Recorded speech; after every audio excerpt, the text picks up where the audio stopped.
Hello Commanders, Commander Plater here, back with another Elite Dangerous video, and today I'm talking about CQC and PvP. Now, the plan of this video is I'm going to try and take an objective look at these two aspects of Elite Dangerous, talking about the differences between the two and why one might engage in PvP or CQC. The reason I've decided to bring this up as a topic is because when I made my video talking about private groups, there were a number of comments stating that CQC was made especially for PvPers. Now, there are some distinct differences between CQC that really make it stand out from the main game and PvP that may occur during it. The field is much more level, limited loadouts and no engineering. There are some interesting modules available in CQC that aren't available in the main game too, and they do have effects that are quite interesting and are definitely worth checking out.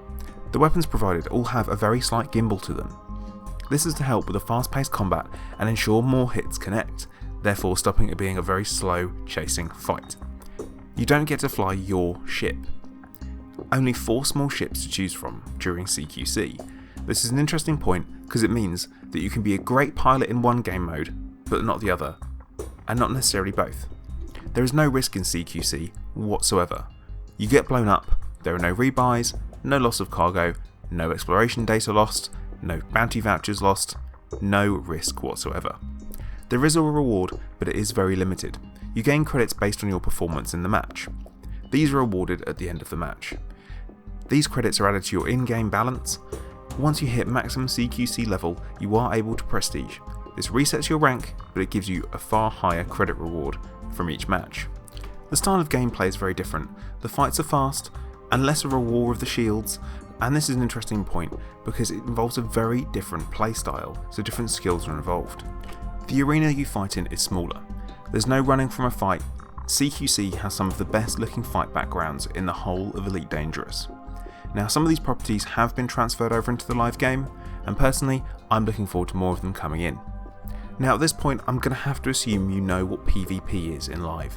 It's a pretty common term and it's a pretty heated topic on forums, on videos, pretty much everywhere, even just in-game, Discord servers, you name it, everyone is talking about PvP, the right time for it and all that kind of stuff. And as I said, I kind of want to leave some of that alone. That's some of the basics, and that leads us on to the difference in the mindset. I really want to stay away from the griefing side of PvP in this video and concentrate on why you might play one game type and not the other. I had a few comments on previous videos stating that Fdev put CQC in the game especially for PvPers, and honestly, I'm not sure I agree with that. I'm speaking from personal experience and conversations I've had with other commanders and YouTubers on this topic. So some of this is going to be opinions, and I'm interested in hearing your comments. For a lot of commanders, it's about making the ship your own. It can be an extension of your personality.